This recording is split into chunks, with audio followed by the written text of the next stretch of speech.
Welcome to the 2021 Shelter Island Candidates Forum, sponsored by the League of Women Voters of the Hamptons, Shelter Island, and the North Fork, and the Shelter Island Association. I am Lois Morris, Vice President of the League. We've collaborated on these biennial forums on Shelter Island for many years, but this is our first Zoom forum, and we hope you will bear with us. The COVID restrictions to in-person gatherings imposed by our local institutions ultimately led to this format. This year's forum is in two parts. First, the 5 candidates running this year for 3 seats on the town council. You may prefer to call it the town board, and you'll hear both terms today: town council, town board, same thing. The second part features the 2 candidates for town clerk. Afterwards, time permitting, we will invite all candidates to return to answer questions posed by the public, which we received by email. Although the incumbent supervisor, highway superintendent, and assessor are running again, they are formally unopposed this year, which is why you won't see them here. Now, it is my great pleasure to introduce my colleague, Gordon Gooding, President of the Shelter Island Association. Good morning. I would like to introduce the candidates in alphabetical order by first name for the 2021 Shelter Island election. There are 5 candidates running for 2 separate seats. 2 seats are for 4 years, and 1 seat is for a 2-year term, which this will be clear on the ballot. I'm going to start by just reading off the names. For town council, Amber Brock Williams. Amber is the incumbent. Barbara Jean Iafola, BJ, okay. Brett Serres, Brett, we're going to refer to. Marcus Kasich, Marcus. Margaret Larson, Meg. The 4-year term has 2 seats, and the candidates are Amber Brock Williams is the incumbent, Brett Serres, Brett, and Margaret or Meg Larson is for that seat. Okay, the 4-year term. The unfinished 2-year term will be Barbara Jean Iafola and Marcus Kasich. At this time, I would like to introduce our moderator, which is Kathy Kenny. Okay, we'll proceed with the forum. Kathy? Good morning.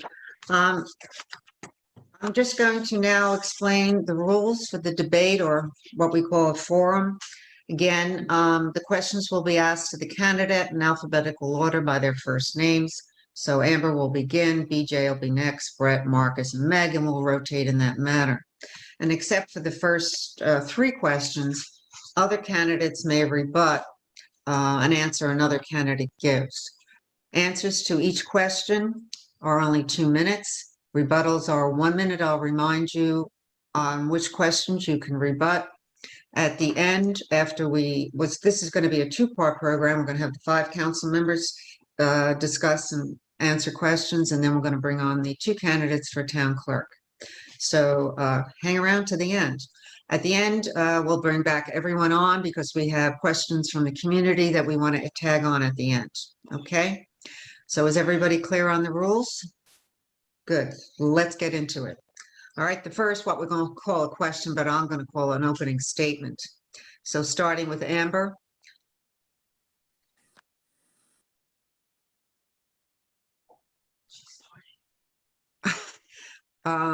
What qualifications do you have for this particular position? There was an opening statement. Well, isn't that the question? No, Sorry. introduce yourself. Each have 90 seconds to make an statement. Well, I guess that's number 1. You can make an opening statement. My apologies. Amber, you have 90 seconds to make your opening statement. Hello, thank you to the League of Women Voters and the Shelter Island Association for putting on this forum. I appreciate this opportunity to speak to everyone. As most of you hopefully know, I am on the town board currently, and I've been there for the past 5 years. I'm hoping that I have been doing a good job. I know the issues. I have unique skill sets that I bring. I'm very hardworking and hope that you will all consider voting for me on election day. Thank you. Thank you. BJ, you're next. You're on Hi. mute. Okay, Hi. go ahead. I also want to thank the League of Women Voters, including the Shelter Island Association. This was not easy in this pandemic year to pull this together and do it so well. I think we all look darn good. I'm going to give you a little bit more information about me than Amber did, because I don't think I'm as well known. I'm married to Andy Reeve. I have been for a long time. We raised our son here. We're grandparents. And we moved here almost 30 years ago, but I've been coming here since 78. And you know, in that pre-internet era, I did, as countless Islanders have done, I've worked many jobs to just be able to call this place my home. So in fact, it started when I was here part-time. I wrote my master's thesis here while I transplanted tomato plants for Blaze Laspia and worked the grill at the pharmacy. That's how long. But I also worked for Hoot in the supervisor's office. I've been behind the bar, maybe you remember me, at the Cheekwood, the Ram's Head. I worked at CH Marine and at the school in the business office and as your assessor. So you can see I have both public and private experience. And I think both are necessary to be effective in government, because government has both promises and it has limitations. And I think my experience and my education makes me aware of both. Thank you. Brett, Good morning. Thank you for hosting this. I really appreciate it. I would also like to thank my fellow candidates. These roles are a huge time commitment, and it's not easy to put yourself into the arena. My hats go off to all of you for your commitment to public service. I live on Shelter Island with my wife, Kelly, and my two children, Jackson and Piper. I graduated from Shelter Island School and now proudly send my children here as well. I spent my post-collegiate life working in various roles at global banks, finally ending up as the Vice President of Commercial Banking. I'm currently a property and project manager on the South Fork. Since the moment I returned to Shelter Island to live here full-time with my wife and 6-month-old son, I have volunteered at multiple nonprofits and organizations. I was the treasurer of the Gift of Life Foundation and the board member for the Shelter Island Preschool, where cooperation with the town board was essential to preserve an integral part of the community for our young families. Most notably, I was the president of the Shelter Island Fireworks, a group that saved this beloved tradition from cancellation in 2015, and recently co-founded the Shelter Island Action Alliance in 2020 to help both our local businesses and our frontline medical workers. Over $100,000 was raised and injected directly into our local economy, and over 7,500 meals were delivered to 2 of our local hospitals and our senior citizens. I am fortunate to live here and have the opportunity to lead these organizations by embracing the philosophy that our strength as a community lies in our collective love of Shelter Island, and our ability to come together to support each other is in both good and challenging times is what defines us. Working together with so many wonderful people has been the hallmark of my prior successes, and I'd like to continue to do this service as much for you on the island that I love so much. thank you. Thank Thank you, Brett. Next is Marcus. Hello, thanks for organizing this event. I am a carpenter and a fisherman, and this is my 3rd election. I came close to winning the last 2 times. If you think about it, most people that lose an election leave. It's like they, in fact, disappear. But I stayed involved. I joined the planning board. I formed the Bayman and Anglers Committee with then Supervisor Girth. Originally, I was going to wait another 2 years to run again, especially since Meg Larson is such a fine candidate. Like I've said before, it's not about me, but getting the right people in there. And I believe Ms. Larson is excellent for that. But when the opening came to finish up Mr. Bebon's 2-year term, something seemed right about it. After all, I was in an election with him to get that spot. Also, I had a lot of people, both friends and strangers, even people inside the town, asking me to go for that seat. So I felt the community was in need, and it was my duty to step up to the plate. My biggest fear is that we are losing a sense of Shelter Island. People came here because it's not an overregulated, perfectly manicured, gated community. To me, Shelter Island is a very American place in that individuality is accepted. If you think about it, its history, the settlers that came here, the Quakers who first had to escape persecution in Europe, then get persecuted again in Massachusetts, and Thank you, finally Marcus. got the Thank shelter you. around for safety. Sorry about Thank that. you, Mark. That's all right. Thank you. Now we have Meg. Hello, I just wanted to thank the League of Women Voters and the Shelter Island Association for putting this on. Marcus, thank you very much. That was very kind of you. I grew up on this island. I went to high school here and then I left. I went to college, got my master's degree, worked in the world for quite a few years and then came back and now I'm working for the family business. My sisters live here with their children. They go to school here. I was a substitute teacher at the school for a little while. I have a very deep tie to the island. I got involved because I was watching things change. And as I watched, I realized that there needs to be more younger voices. There needs to be people who are invested in the future. And I'm looking to be one of those people. I've been attending all the meetings. I know what's going on. I have my finger on the pulse of all the topics that are important right now. So I'm hoping I can prove that throughout this debate. Thank you, Meg. Now we'll begin with question 2 and BJ will be answering this first. You'll all get the same question, however. You have 2 minutes to respond. So BJ, beginning with you, what are the top 3 problems or issues on Shelter Island as you see them, and how would you prioritize them? Please explain your qualifications for addressing these issues. You're on mute. That's going to be difficult. I know. The top 3 issues are water, and then water, and then water. I'm actually, that's facetious, but water is the #1 issue, both fresh and salt. Because without that, health and safety, your health is imperiled, our property values are imperiled, our community is imperiled. So really, that is the #1.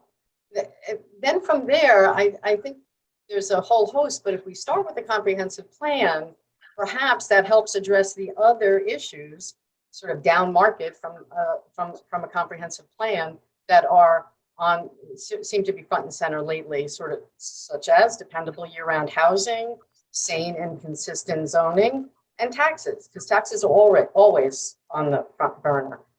So what specifically what are my qualifications to tackle these issues? I have a master's in science, and the science is experimental psychology. That's less important, but it does give me a pretty hefty background in statistics, data, research. And I think all of these problems could use a healthy dose of each. And just bringing science to bear to solve the issues we know. The other thing is I have a personal sense of urgency just in my own life, hitting 60 and going past it. And I feel this urgency for the island as well. And I don't know if that's a qualification, but it's a reality. The future is actually here now. We can't keep pushing it off. Brett, you're next. You're on mute, Brett. Thank you. My top 3, water, affordable housing, and ticks. Without clean water, we have nothing. We have no property values. We can't bathe. We can't drink. We don't have clean estuaries. We have nothing to build on our basis for what we love Shelter Island for, which is how beautiful it is. The affordable housing on Shelter Island has come to such a critical point that we have no room for new working families and growing families to live on Shelter Island anymore. The average real estate price for a single family house on Shelter Island is $1.8 million. That is astronomically high for young families to even consider to bear a mortgage of such proportions. The tick situation on Shelter Island is considered health and safety. I watched my wife spend 6 months in what I would only call a haze after contracting 3 separate forms of tick-borne illnesses. It is imperative that we act swiftly and use alternate means.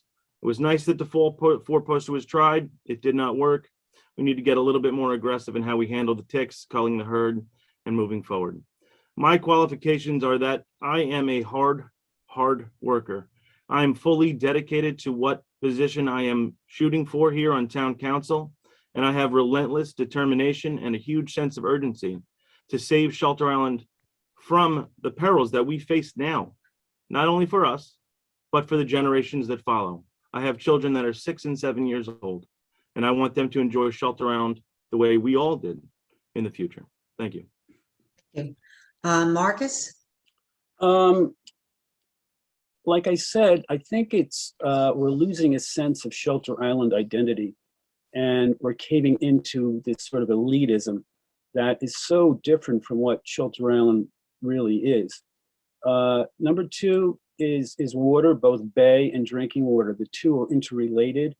I work with the Baymen and Anglers Committee, where we are very against the use of pesticides and fertilizers that run off into the bay. We got to do a better job of protecting that.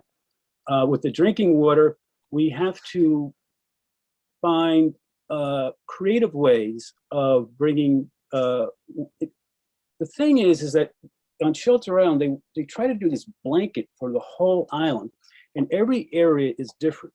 For instance, in the center of town, there's plenty of water, but it's got nitrates in it, and so that needs filtration. In places like Silver Beach, where it's water challenged, there is water there, but it's more shallow. It's down 7 to 12 feet, but Suffolk County requires that you go down 40 feet where you go into this muck. So we got to explore these different creative ways of doing that. And also, of course, ticks, every effort that we can make to eradicate them with burning, which we should do more of, which was very abundant when I was a kid, and we had much less ticks. And of course, culling the herd. So, yeah, thank you. The other part of that question, Marcus, was what are explain your qualifications for addressing those issues? All right. Well, I've got a lifelong experience of with the bays and with water and knowing many people. And I like to bring in a lot of local people who have the knowledge of how to do this. I mean, we've already figured this stuff out 50 years ago, and I want to tap into that, those people. Thank you. Meg, you're next. Meg, you're on mute. Thank you. Sorry. That's all right. I'll remind you every time. That's all right. Thank you. It's pretty much the same trifecta that everybody else has been saying. Water, ticks, housing are really our big issues. When it comes to water, I've been boots on the ground for the last 5 years working on this problem at both the local and the county level. I've been involved in different committees and task forces to figure out ways to help deal with the situation. It's multifaceted, like Marcus said. It's not just the nitrates in the center of town, but there's saltwater intrusion in low-lying areas. And there's a lot of runoff problems that are causing pesticides and herbicides and fertilizers to run into the bays and estuaries. And there's easily mitigating factors that we can put in place in order to help solve these problems. The deer and tick is definitely a health and safety issue. There are multiple forms of tick-borne illnesses that are currently evolving. There are new ones, it seems like, every year. And so, culling the herd, managing the deer population, and looking into maybe alternative means would definitely benefit that issue. As a lifelong resident, I come from a family of people who have hunted. I know people who hunt on a regular basis. It is a very effective way at managing a herd. And then housing is definitely an issue. It's hard to find a place to live and work here if you don't make a certain income level. And it's hard to make that kind of money on the island and stay on the island. There are definitely alternative means of solving this problem. It doesn't just have to be us building affordable housing, but making more rentals available to people, I think, is an important way to look at it as well. I'm a problem solver. It's what I like to do. Your qualifications, that was the last part of it for addressing those problems? Okay. Well, when it comes to water quality, I've been studying this for the last 5 years. I've been deeply involved in it on many levels. I know what I'm doing.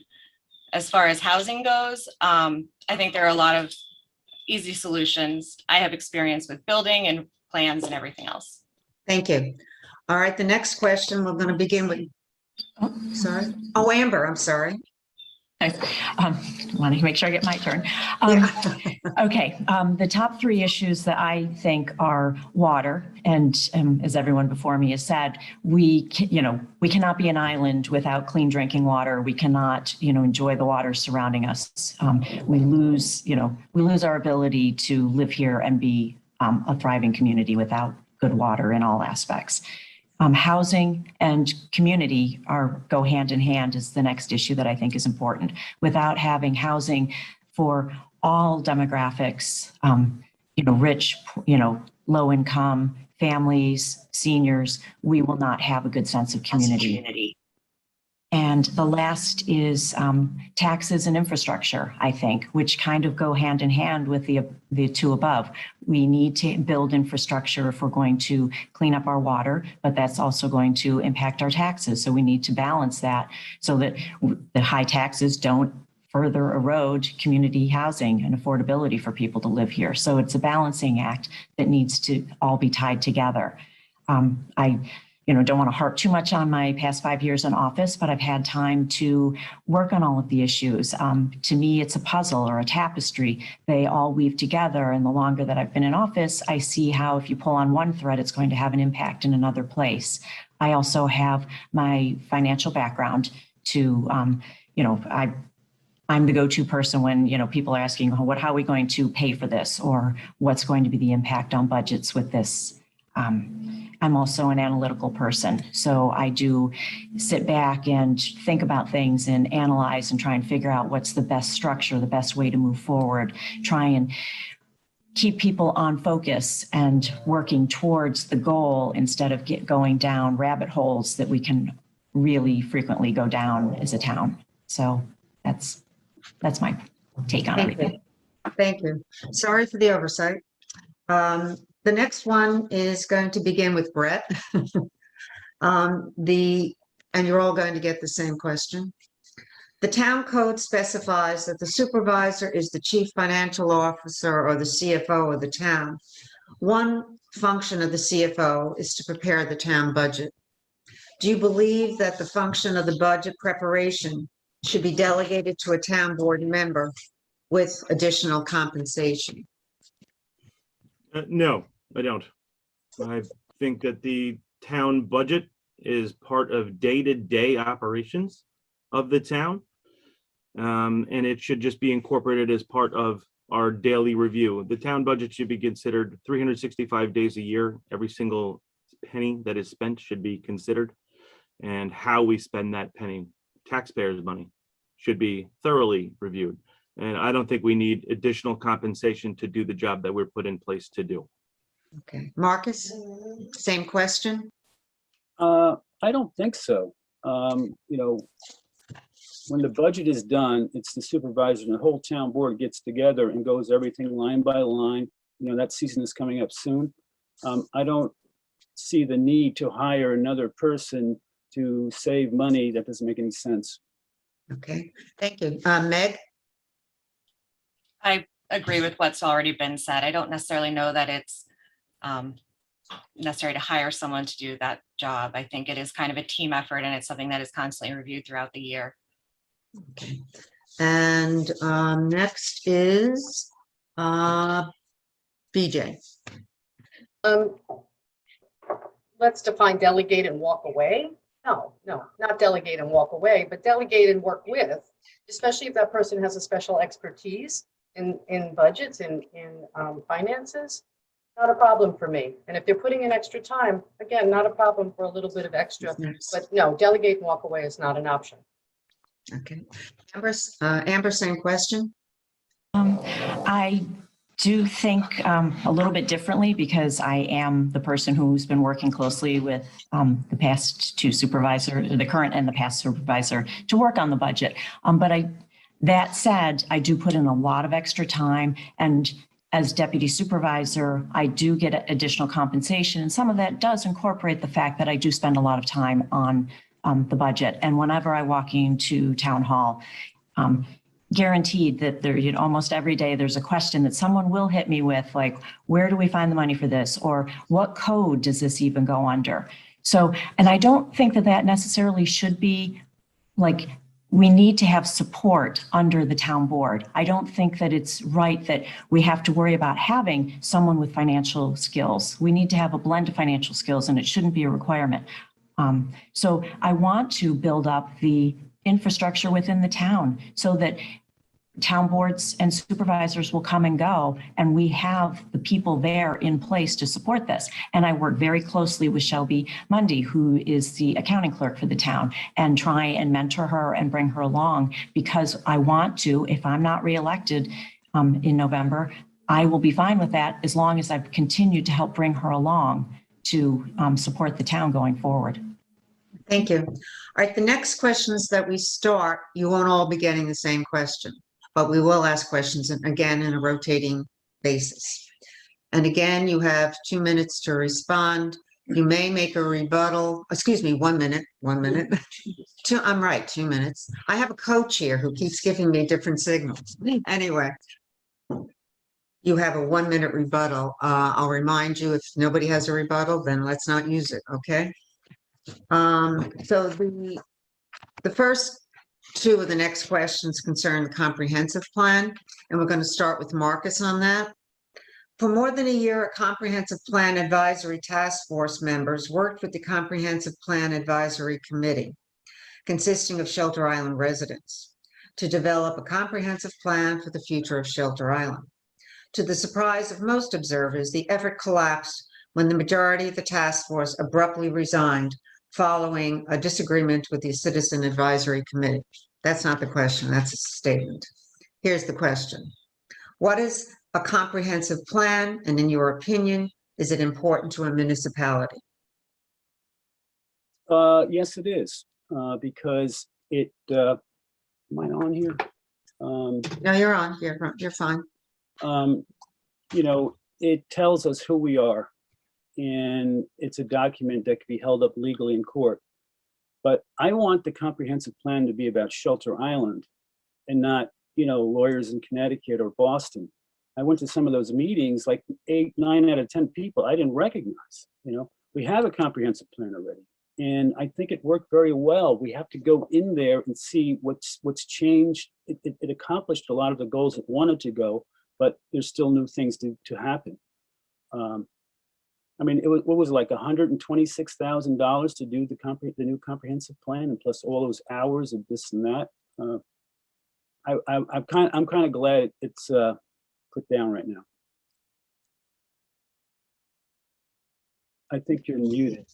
Yeah, thank you for reminding me. Meg, you're next up at bat. Do you favor moving forward with the comprehensive plan? If so, how can we avoid a collapse of a new comprehensive plan?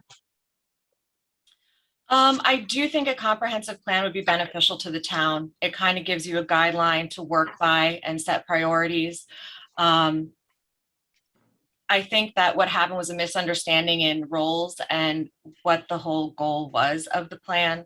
I think that if it were to be revived, it would have to be revived with very clear structure in place, and outlines on what's expected of each team and what their goal is and what the mission of the plan is. And there's always going to be disagreement, and there's always going to be you know, some argument, but that's okay, because that's how you move forward. You know, you need to be able to disagree with people and have the conversation and compromise. And I think that if we can develop a solid plan for our future, it's important, because we are at a weird turning point right now. And I think without a structure to work off of, we're kind of just bobbing in the water. Thank you. Amber, the next one is going to be over to you. Currently, Excuse me, we have to have rebuttals to these. what does anyone wish to rebut? Thank you. Amber, currently there are 19 citizen advisory committees and boards listed on the town website.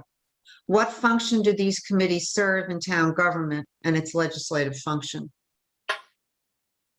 I think that they're very important, because we as 5 board members have, you know, our, you know, ear to the ground and listen to what, you know, people tell us. But it's nice to have another group out there specifically focused on different issues to help us gather information, bring specific skills that we don't have to the table, and help us analyze and give advice to the town board. The town board's job then is to take the information that's coming in from all of these different committees, and again, getting back to my tapestry example, trying to figure out how to weave them together.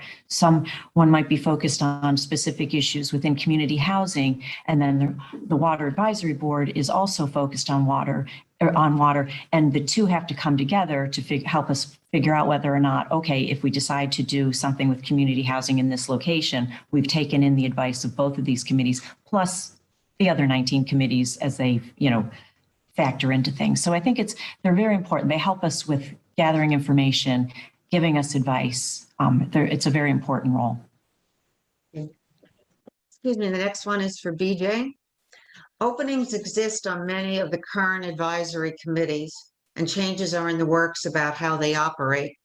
What suggestions would you make to improve volunteer participation? Well, that's a tough one. I don't really have an answer for that. I don't. I mean, I think people are busy, and I think people are under a lot of stress. And the idea to add another thing to your plate is daunting for people. So beside what we do, which is outreach, besides maybe a little additional outreach to the community to say, you're welcome, please bring your expertise or just bring your life experience.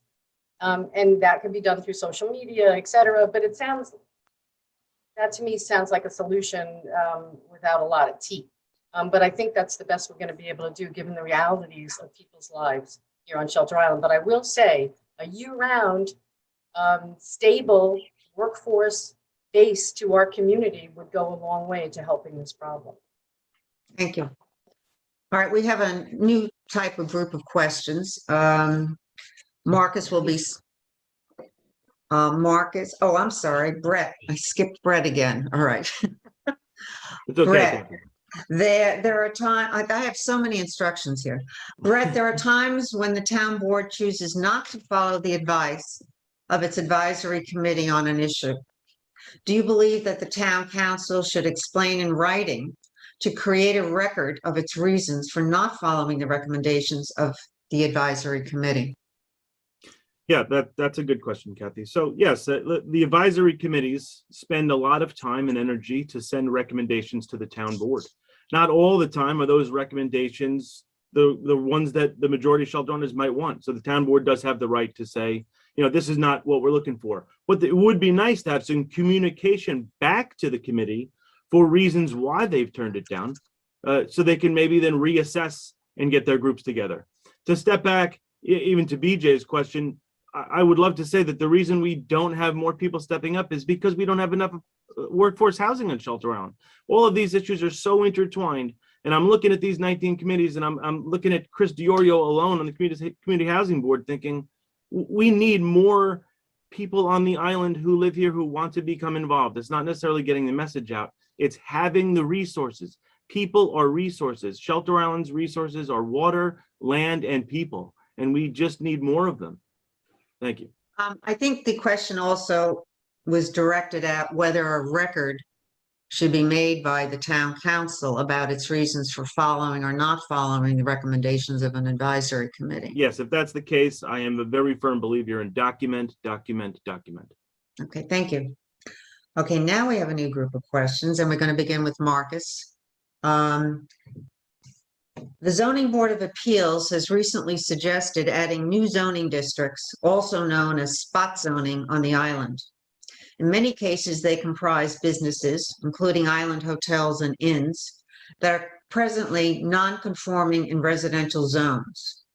Under the present zoning laws, such businesses must seek variances in order to change their usage or expand their property.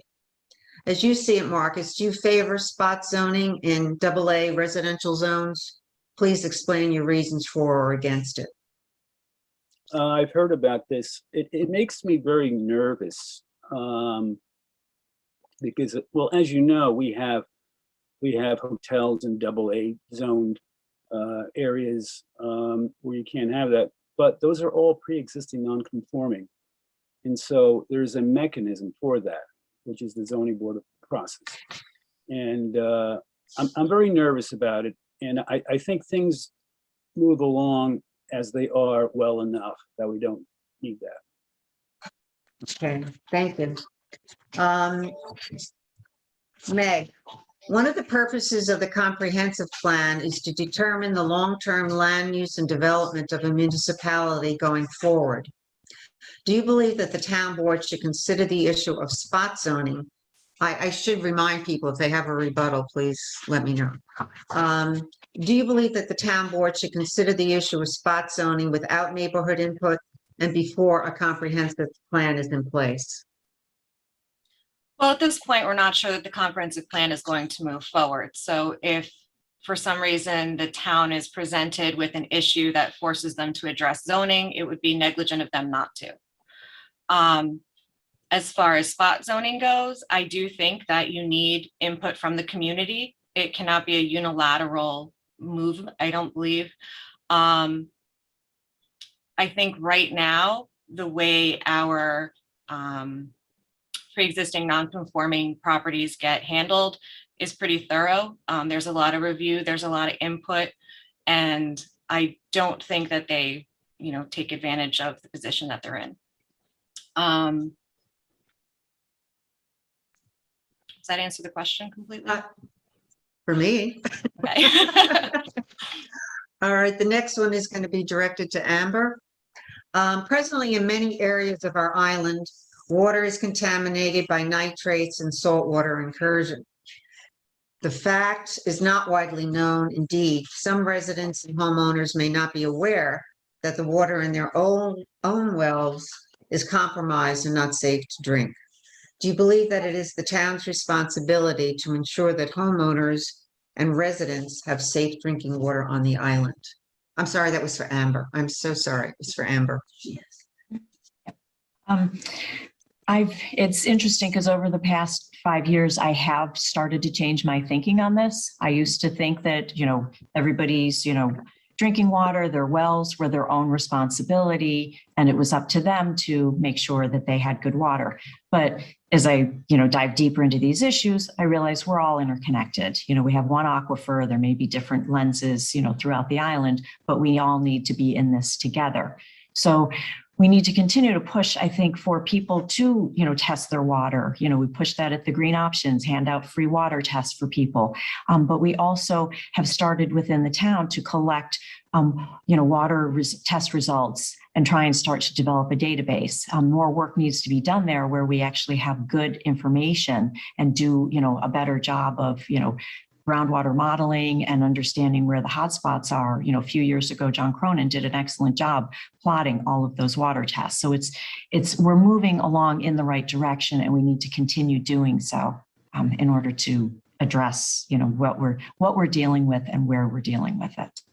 I think the question, if I'm not mistaken, maybe I misread it, goes more to, should the island make sure an individual homeowner's drinking water is safe? I think that's what we're working towards. I mean, we need to continue to educate people to start paying attention. Do we want to force everyone to, get a water test and turn it into the town? I don't know if we want to go that far. But we also, as we start to learn that there are areas with sensitivity, we're starting to look at, okay, Menantic Peninsula has an issue. Do we need to start looking at supplying water in that area in order to protect people? And we've done things. Okay. I'm sorry, I That's interrupted. okay. Again, I'll remind you, if anybody has a rebuttal, please let Yes. me know. BJ? It's not really a rebuttal. It's sort of, I think it's to say that I think we could do a tiny bit better job of educating people. You moved from the city, you had a super, you now have your own water. What does that mean? Oh, it's great. It comes to taste good. I think maybe, at Thanksgiving, you have change your batteries in your smoke detectors and have your water tested. I mean, every year, just to remind people that this is something that they should be doing. Not government intrusion so much as a gentle suggestion. This is in your benefit to do. Thank you. Marcus, you had your hand up, I think? Yes. Like I said before, like different areas need to be addressed differently. So like in the center of town where there's plenty of water, but too many nitrates, we should encourage filtration. You can buy a filtration system for $2,500, and you get water that's 100% free of nitrates, 100% free of pharmaceuticals. It's got a UV filter that kills all the bacteria and viruses, and you're done. Okay, And I would rather spend $2,500 for that than $25,000 for an IA system. thank you. I'm sorry, I did. Brett, I think you want to Yes, make thank a you. comment? Yeah, I just want to be clear here. I think it is the town and the homeowner's responsibility to test the water. If we put it like this, if every homeowner on the island was testing their water regularly, we would have massive amounts of data to let us know what changes throughout the island. The town could work in conjunction with the owners to see what's changing and where. It's almost real time. And to Marcus's point, yes, we can have water filters at a fairly reasonable price, way cheaper than $20,000 to $30,000 for the IA systems. Thank you. BJ, probably this question is to you, but I think you kind of answered it. Meg is. Oh, Megan, I'm sorry, I didn't see your hand. It's okay. If the town wanted more information on water testing, they can FOIL the county for water tests done in specific areas, and that would give them the information they need. You just have to do it. And then as far as water filtration goes, when it comes to nitrates, you can get a point of service filter for your kitchen sink for about $1,000, but to do your whole house, it's more like $25,000 because you need a reverse osmosis system. So, you really have to do some research when it comes to that kind of thing, but point of service at your sink, yeah, it's about $1,000 to take care of nitrates in your drinking water. Thank you. BJ, do you think it should be mandatory that homeowners and landlords have their wells tested and that the results be made known to tenants and real estate brokers? I think it actually might make sense to make it mandatory for landlords. It might, depending on the size of the holding the property and all of that. But I don't know. I don't believe it should be mandatory. No. Thank you. Brett, the next question is for you. Presently, the state, county, and town provide grant money to homeowners who install new nitrogen-reducing septic systems known as IA systems. Many homeowners are not aware of this program and grants.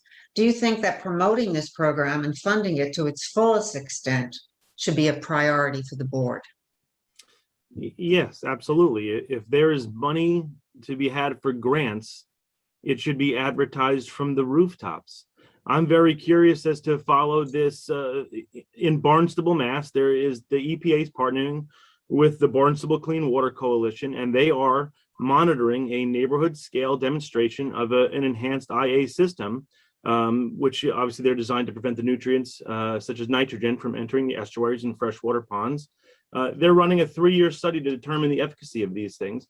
And quite frankly, if it is money available, that is grant money, we should be reporting it everywhere, on Channel 22, in the newspapers, in front of Town Hall, everywhere. How could we not let people know the money is available to get moving? We also have the 20% of the funds towards water quality improvements, which was voted by the 5 East End towns, extended from the CPF to 2050. We have 20% of those funds toward water quality improvement projects. Let's use that money. Let's use it. Let's go. Thank you. All right, the next question is for Marcus. Do you believe that the grant monies currently available for new septic systems for residents only should be expanded to include commercial, educational, and municipal properties as well? Sure, if there are grants and the money's available, like at the Presbyterian Church, would an IA system directly clean up their water that they have? I don't know. But to answer your question, yes, of course, if there's grant money out there available for commercial, I think they should take it. Amber, you have a comment? Yes, I just want to, it's a clarification. The current WQI grant program is available to commercial and institutions. It's just a different application process that's needed. It was set up such that residential IA grants had a blanket public hearing, and so we can be done by resolution, whereas for individual projects, commercial institution, because it's going to probably entail higher monies, then they have to go before the board to make their application, and then it proceeds to the town board for public hearing and approval. Thank you. Meg, you had your hand up? There are also county and state grants available for commercial applications.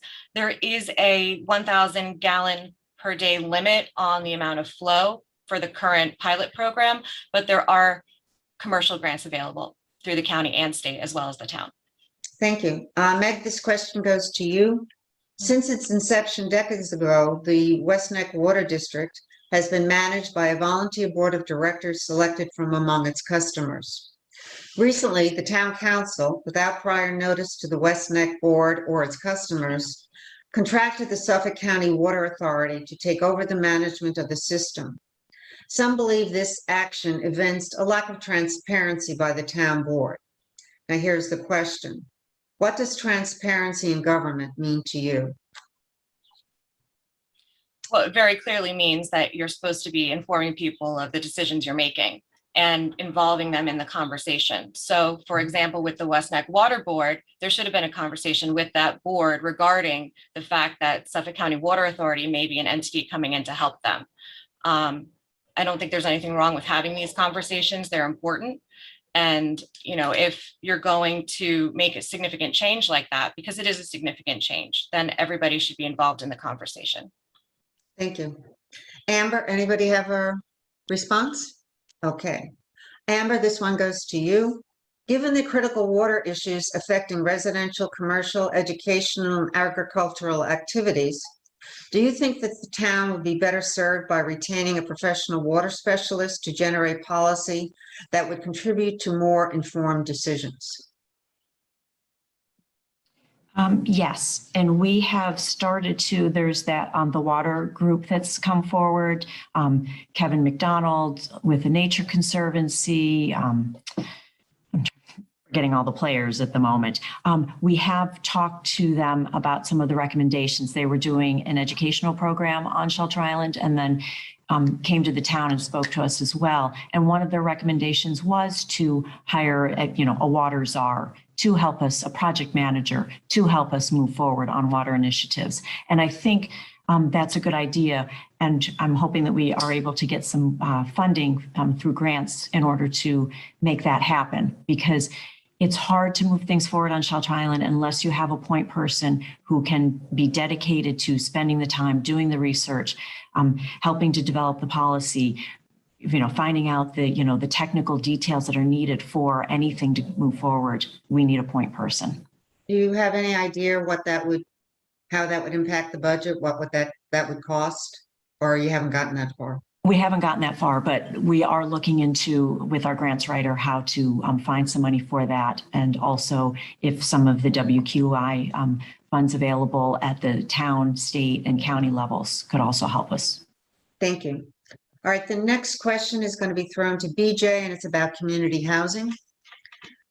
The subject of affordable housing has been on the board agenda for years. Recently, the Volunteer Community Housing Board was reduced to only one member. In your opinion, what would be the specific mission of this board in order to move forward? Solve the problem.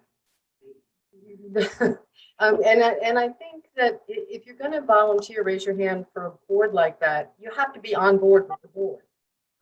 So the idea that once that board is formed and it's given its remit to solve the problem, come up with community housing, you don't go on the board to argue that we don't need community housing.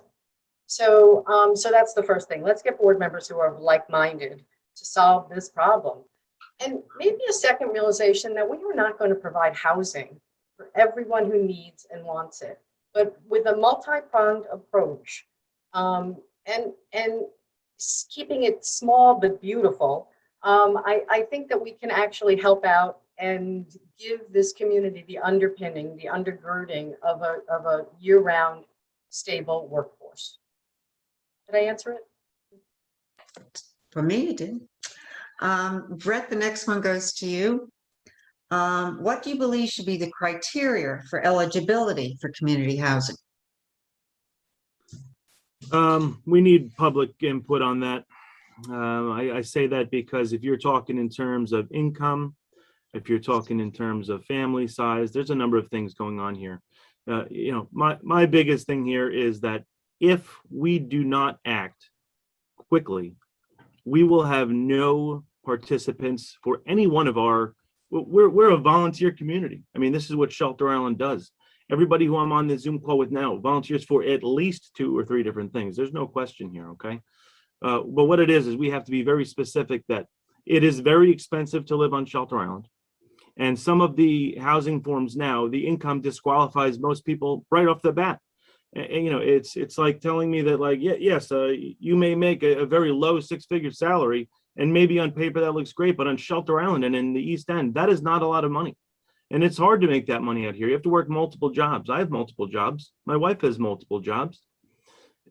Creating a policy that works for the people who live here is imperative here. So we'd have to really look closely at what the income restrictions would be. As I said, the current form right now, it totally, people are disqualified right off the bat, so it discourages them from even looking any further. So it needs to be revised, needs to be revamped. We need community input. We need data. We need a little bit more data from our community. Thank you. The next question is for Marcus. The Peconic Bay Regional Housing Act bill has passed both the New York State Assembly and the Senate, now awaits the governor's signature. The bill authorizes our local towns to fund community housing through a supplemental real estate transfer tax of 0.5%. The voters in each town must approve this additional tax. Are you in favor of this additional real estate transfer tax?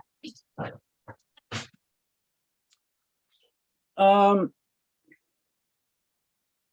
a little nervous about it. I mean, I see the need for housing, that's for sure. But I wish that some of the 2% money that's already there can be used for it. And from what I understand is that when we went into that agreement with the 2%, we can only use the 2% for open space and none of it for housing. And I wish that could be reversed around.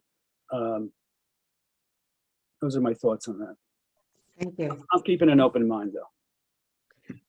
Does anybody respond/rebuttal? Amber? I think one thing just to point out is that if the 0.5% gets passed, it will tweak a little bit the parameters for calculating the 2%, the existing 2% tax. So it's not a complete 0.5% increase. So there's a little bit of tweaking that goes on. But I think that the money generated would be very helpful for us. The calculations that I did based on the past couple of years is we could, between $300,000 and $500,000 a year could be generated. And for a community of our size, that would be very impactful in order to get something done here. So I am in favor of that happening. Thank you. Meg, this question goes to you. Meg, would you support raising property taxes in order to provide cleaner water and community housing? That's a twofold question.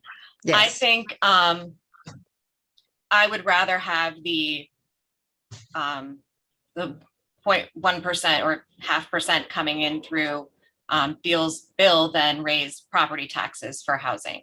I think that if we can get it through grants and some other means, that's a better option than raising prices. I think that right now, because we have all of these grants available, there's really no need to raise taxes in order to improve water quality when it comes to sanitary systems. I think we should be utilizing the resources that we currently have available, such as the county, state, and town grants through the CPF funds and other things. It's a complicated issue, so it really depends on what aspect of solving the problem you're talking about. If you're thinking about bringing water, something like Suffolk County Water Authority into the island, it depends on where you want to put it. There are some areas of the island that currently struggle with a lack of potable water because there just is no water there. I would start with those areas before I would start with areas that have plenty of water. But that's a completely different conversation. The other part of this was related to community housing. That is, would you support a property tax increase to support community housing, not just water, but community housing also? Not if we could find money in other ways. Okay. All right, the next question goes to Amber, and it's about codes and enforcement. Do you believe that the town's laws and codes are consistently and conscientiously enforced? I do believe so. If I thought that they weren't being enforced, then I would be having conversations in town hall with particular people in various departments, taking them to task for that not happening. That said, we are in the coming budget upping the number of people in the building department because they are overworked and cannot always follow through on everything. So that's where things tend to fall down, is just a matter of bodies and time and being able to be out there inspecting everything exactly, timely, and as needed. So we are working on it, but I don't think that there's anything deliberate or nefarious going on. Okay, can I follow up? And I don't think it's unfair because you're on the board. Does the code enforcement violations, do they go to the town board? No, No, so you're not aware of what violations, or is a report given to the town board, I guess I should say, about code No. violations? There's no Code- record? if we probably could request a record, I've never done so. Those code violations go before the courts. So there's actions that are taken by, job shutdowns, work that has to be taken out and redone. And then if it's, rises to a certain level, then it goes to the justice court and is handled there. So the town board wouldn't necessarily know how many code enforcement violations are issued or the disposition of them right now. Is that correct? That's my understanding, but I Okay. have not asked for that. Okay. BJ, this goes to you. The town now employs a code enforcement officer. Do you know what the responsibilities of this job are? And I guess I've hinted at this, I didn't realize it. And whether a record of code enforcement violations is available to the public? No, I don't know if it's available to the public. I would imagine the code enforcement, I think it's sort of explanatory, the title, enforce the code. Everything from, maximum occupancies, fire codes, to building codes, to Airbnb legislation that we have on this island. I enforce the codes. And I think, we were talking about the comprehensive plan actually before. This ties in. Everything seems to go back to this, to the spine of a comprehensive plan. In 2008, this was foreseen that, and I'll quote, with societal changes in behavior vis-a-vis compliance, in keeping Shelter Island a special place, we must execute enforcement consistently and effectively. Do you think We need a full-time code enforcement guy. Do you think they should be, the violations be known to the public? I don't see why they shouldn't be or couldn't be. In other words, I don't see the need for privacy, but maybe there is a reason and I'm just not aware of it. Thank you. The next question goes to Brett. In your opinion, has the town board been too lenient in its approval of new construction and expansion of existing houses that exceed the 6,000 square foot threshold, automatically triggering a town board review? Please explain. I do not like massive houses on Shelter Island. We let a few pass through here that are over 6,000 square feet. I think it's a slippery slope. Listen, I manage 19 properties on the South Fork. I have a property in Sagaponack that has 12 and a half bathrooms and 3 people live in the house and they visit only a few times a year. It's a massive footprint. It's a massive structure. It draws power, water. It itself feels like a city when I'm walking through it. I in no way want Shelter Island to have such structures on the island. I think the special use permit for houses over 6,000 square feet, I think that has to be really highly scrutinized. I just don't see the need for a house that size on Shelter Island. Furthermore, what happens is some of these houses are brought in and smaller houses are raised and eliminated from the community forever, thus reducing the amount of potential affordable housing on the island. Thank you. Any comments or rebuttal? Yeah. Marcus? As someone who works on a lot of houses, I love going into a small cottage, like if it's on the water, and then you can really feel the energy of Shelter Island. But when you walk into these big monster houses, you feel like you're in a prison, like you're not connected with nature. And I wish people would realize that more. And perhaps in some communities where they're very cottage like Montclair, maybe we can lower that threshold of 6,000 to say 4,500. Any comment? Any other comment? Okay, thank you. I was going to weigh in, Kathy. I think that this is where I, try to balance property rights and people being able to do what they would like to do with their properties and the greater good of the community. And I feel like when we have some of these houses that come for a greater than 6,000 square foot variance, we get to do some horse trading where we can put some limitations on what they're trying to accomplish that mitigates some of what they're doing. Because we've had instances where we've had subdivided, we've had properties where we've asked them to merge the properties so that instead of having two 5,999 square foot houses on two different properties, go for the 8,000 square foot house and merge the properties. And so we do end up with lower density on those properties. So you have to look at the bigger picture. So you can't just automatically say, we're not going to do houses greater than 6,000 square feet. It's a balancing act. And that's, I think, what we try and accomplish. Thank you. I'm sorry, Brett, you have a comment?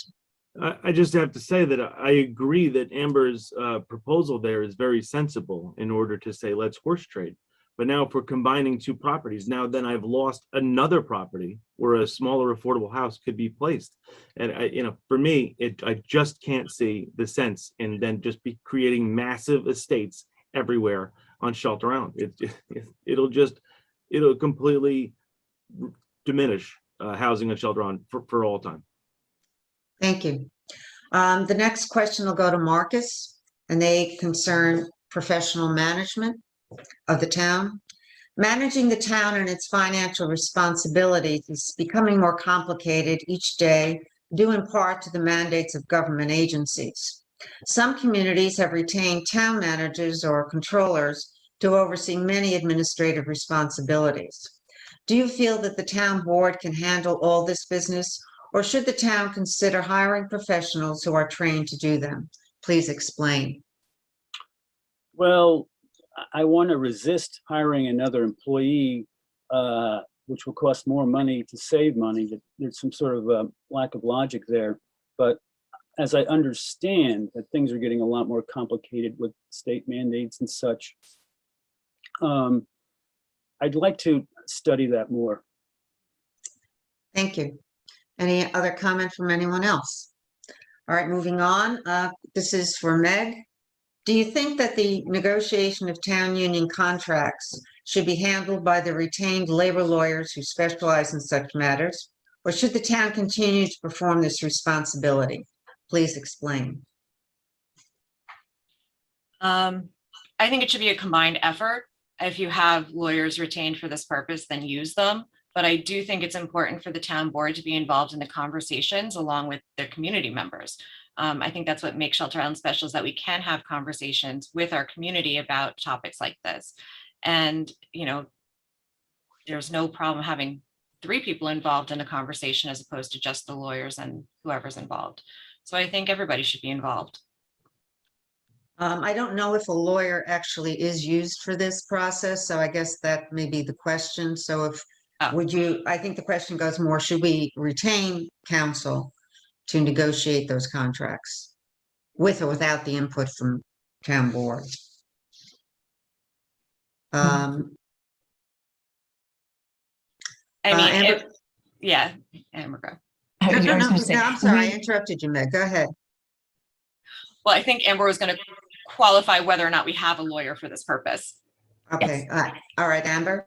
We do have labor counsel on retainer with the town, and when we do negotiate contracts, we as a town board sit down, talk about what we are trying to accomplish with labor counsel, and then they speak on our behalf. One or two board members will sit in on those labor negotiations and go through everything. So it is a joint effort. So we are bringing to bear our personal wants and needs within the town, as well as having the legal counsel that's proper. Do the unions have councils themselves? Yes. They do, okay. Yes, whether or not they choose to bring them in all the time is up to them, but they, their unions will provide counsel. Okay, thank you. This question also goes to you, Amber. Some questions about the quality of life, liberty, and participation on Shelter Island. And these will be again rotated. The board requires its advisory committees and boards to post its agendas 48 hours before meetings. Routinely, however, the town board does not post its own meeting agendas until the day of the meeting. How would you feel about requiring the board to follow the same 48-hour rule for the sake of transparency and encouraging informed community participation? I agree with that. I don't like throwing my colleagues under the bus, but in this instance, I might have to, because I do like to see the, for myself, in order to prepare for the meetings, I like to have earlier agendas, and as well as the public. I would like to see where at least a preliminary agenda is always put out on a Friday, so that homeowners who want to, travel back and forth between other places have an opportunity to decide on a Friday over the weekend if they want to, Zoom has made this all easier for people to participate, but in the past, people could decide whether or not they needed a couple days of notice to. Who makes up the agenda?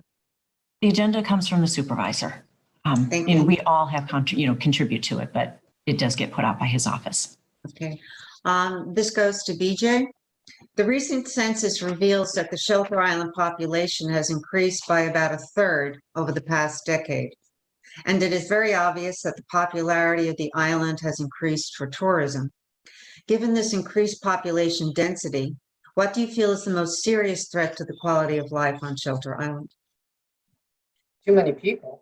No, yeah. No. I'm not sure that census number. Let me just start with that. Let's question that data, because it was taken in the middle of a pandemic. I think we might have been artificially inflated at that time based on the fact that the school was up to 260 during the time of that census taking and is now down to 200 in terms of its number of students. So maybe we could extrapolate from that and say the town has not gone up by 30% in terms of year-round residents.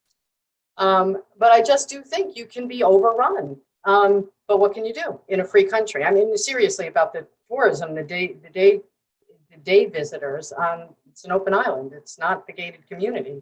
So there's very little. I mean, we can tighten up on parking regulations. We can decide what each beach should be a sort of a maximum in terms of visitors. There are things around the edges that we can nibble at. But in terms of shutting it down and throwing away the key, I don't really think that's an option. I think part of this also was, what do you consider the most serious threat to the quality on the island? Wow, I think it's inactivity on the part of, not inactivity. I think it's our failure to try to shepherd the change that is inevitable. It's our failure to put boundaries and guidelines. And yes, Marcus, I know you disagree with me on this, but more, it requires some regulation so that we can keep what the essential islandness.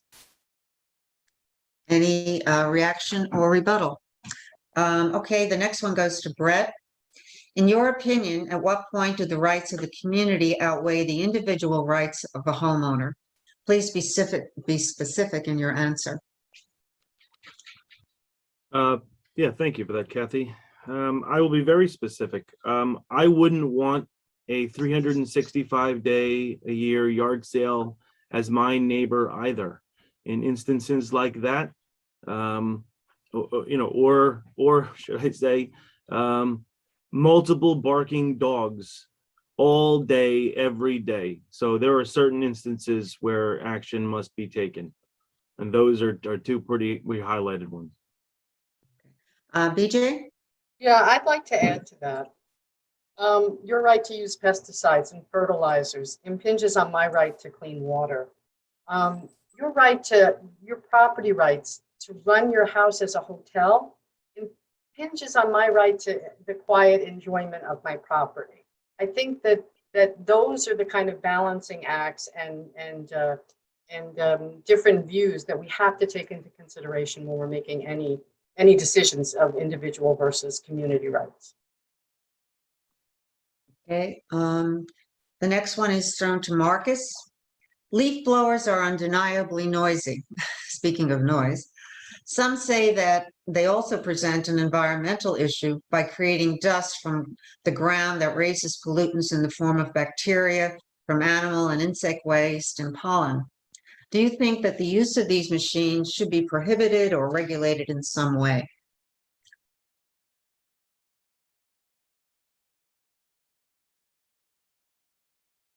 Marcus, you're on mute. Marcus, you're on mute. Sorry. You begin again. Yeah, I mean, it would be great if they were all battery powered, but from what I understand, the technology is not quite there yet on a commercial level. I think my wife would love the idea because we've got a leaf blower that has no muffler on his leaf blower and starts, 7 o'clock Sunday morning. Bring that. I'll entertain a discussion on that for sure. So you don't think they should be regulated? I'd like to discuss it further, because I think Southampton passed a law where they all had to be battery operated. And then I think they found that the battery operated ones were not quite as, strong enough to blow to get the job done. And, we'll see where it goes. Okay, thank you. Anybody else have a comment or rebuttal? Brett? Yeah, here's the reality on this. East Hampton Town passed that law, and I've seen the financial burden which is on the landscapers to procure the new equipment. Okay, they do not work as well as traditional gas powered, and when the amount of time it takes to clean a lawn with electric versus gas, now the homeowner's now paying more in labor to clear the lawn. What might be sensible is maybe a little more look at the hours in which we allow these to operate. Marcus, I don't blame you. I don't want anybody running a blower on Sunday morning. That is my quiet day. That is my family day. I would be okay with part of the day Saturday because landscapers have to work. This is the busy season in the middle of the summer. Landscapers could be working 7 days a week. A lot of them do, but the power is just not there for the electric just yet. Thank you. This question goes to Meg.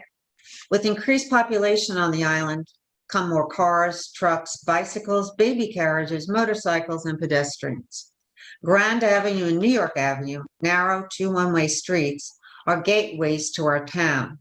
Do you think that this increase in traffic, especially on these 2 streets, is causing a threat to the safety of our community and those who traverse it? What would you recommend to alleviate this problem if there is one? I do think that we've had more people on the roads, especially with the pandemic. Everybody was out walking, everybody was out exercising, and it was dangerous. It is dangerous. You have people walking in blind spots in the middle of the street, not really paying attention to their surroundings. And I think it's important that everyone be respectful of everybody else on the road. Drivers need to be respectful of walkers. Walkers need to be respectful of drivers and stay to the side. I do think New York Avenue and Grand Avenue are especially dangerous for bikers and walkers, particularly. If we had a sidewalk in those areas, it would help with the situation. Grand Avenue is kind of a hard one to work on because it's already pretty set. It's kind of locked into where it's going to be. But I think if we had walking and biking paths in those areas, it might help mitigate some of the danger. All right, these questions are addressed to each of you. We have time. To each of you individually. So they're not going to be repeated and we're not rotating, okay? Amber, do you feel that your responsibilities as paid treasurer of the fire department conflict with your duties as a town councilwoman? I do not. There's only been one time where when the cell tower was being built for the fire district that I had to recuse myself from the discussion.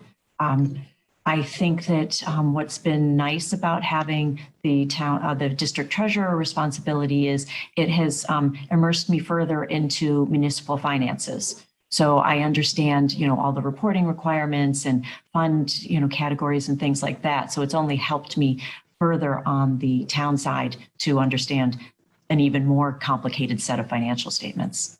Thank you. BJ, this next one is for you. On the subject of rezoning or spot zoning for businesses in residential areas, as a former town assessor, do you feel that such zoning changes would decrease property values in these residential areas? No, they exist.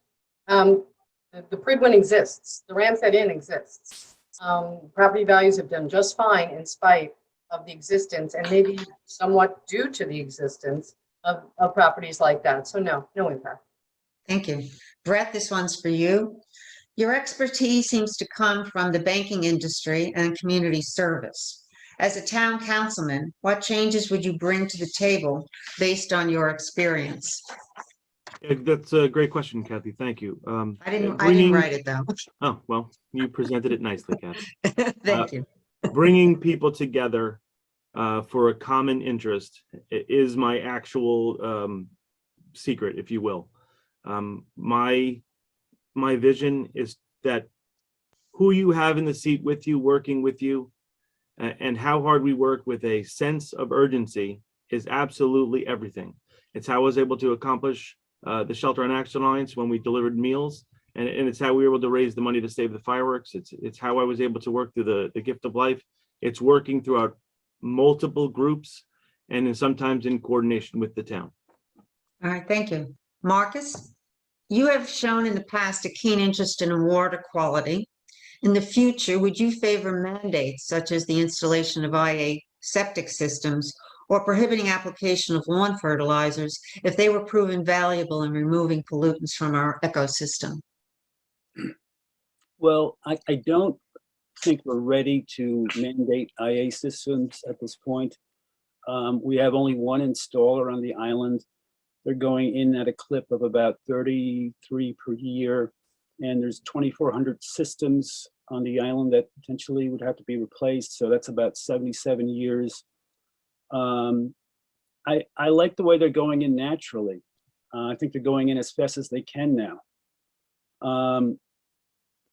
As for lawn fertilizers, I think they are already regulated, but I don't know if anyone's following the rules.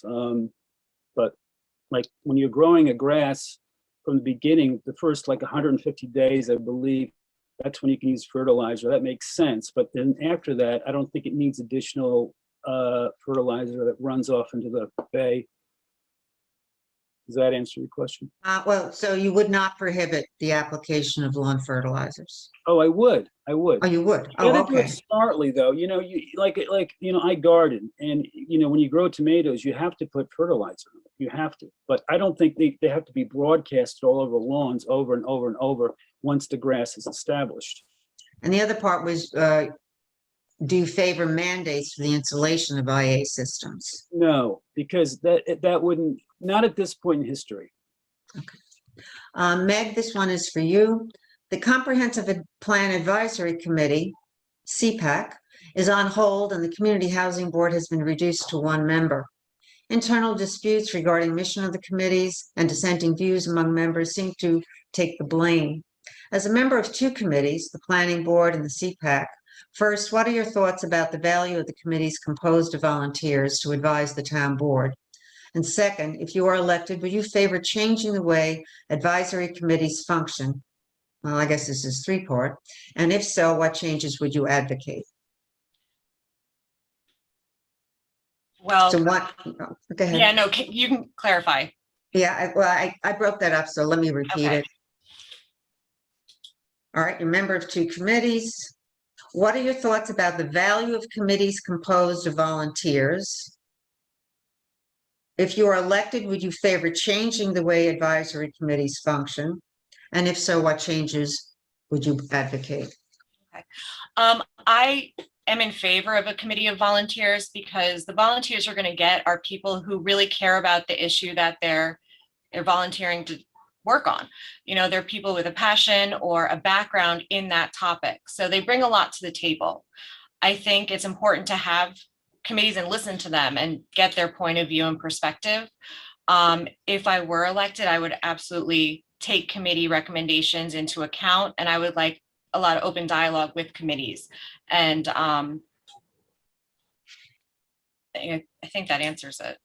Well, I think, you Other know, aspect? with the preface of this, I think maybe what's being get at would with this second part, would you change the way advisory committees function? And the preface to this had to do about two committees, I guess, that were dysfunctional.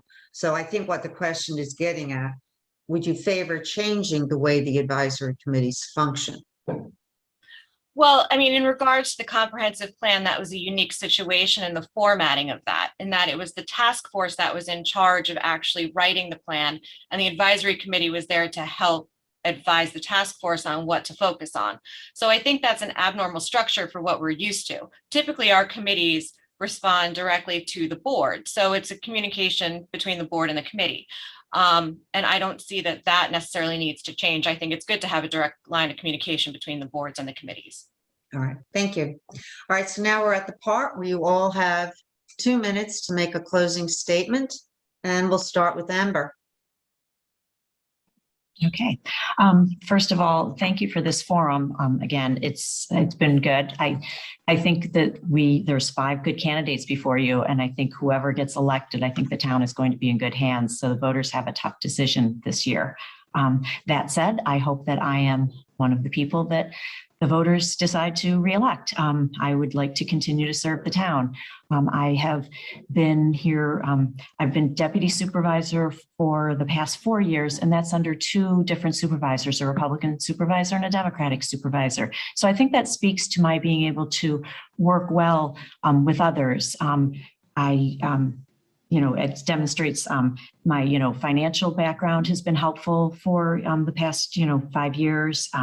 My experience, besides, being elected for the past 5 years, I've also been involved in politics. I was Republican chair and on the committee for years, so I've followed politics. My ex-husband was supervisor for 4 years, so I had some osmosis on learning what the issues are. So I've been around and involved for a long time, and I think that's helpful because when questions come up, I do have some of the, past knowledge of what has transpired and what's going on. So, I'd like to be able to continue to contribute in that form. I also have a grip on the issues. I know what's going on, and for me, sometimes it's a puzzle piece trying to figure out how to make this all come together and make it work for the town. I'm reasonable, I'm thoughtful, I listen, I want to hear other people's opinions. I don't go into all issues with an idea in my head as to what I think is the answer. I will listen. Sometimes I do go into an issue with what I think is the answer, and then I am swayed. So I hope that I get a chance to continue to do that for the next 4 years. Thank you. BJ, you're next. This was very informative, and I just totally second what Amber said. Can't we all have a seat at the table? I think we all bring something different, and I think we are really representative of this island. So just to make the argument for myself, which is awkward, but let's do it. If you care about your health, if you care about your property values, and if you care about the community that we all love, then please just share my sense of urgency that now, the future is now for this island, and that we must tackle water, all forms, dependable year-round housing, sane and consistent zoning, and a comprehensive plan that guides all of the above. That and taxes too. So let's get a gas pedal on these problems, on these solutions. I want to end with a quote that I actually keep in my pantry. And here it is. It's from John Sawhill. He was a Nature Conservancy guy. In the end, our society will be defined not only by what we create, but by what we refuse to destroy. And I think that is perfectly illustrative of where Shelter Island is right now. Thank you. Brett, you're next. Thank you. And yes, to echo what Amber and BJ said, it is very nice to see this many people ready to step up for the town of Shelter Island. I love to see that. As some of you know, it's very difficult to get volunteers now for anything, but it is wonderful to see that we can have an open debate with no yelling, no screaming. We're talking and we're respecting each other. So I thank you all for doing that. It's wonderful. For me personally, I want your vote. I want your vote because I want to bring Shelter Island together for the common good of us all.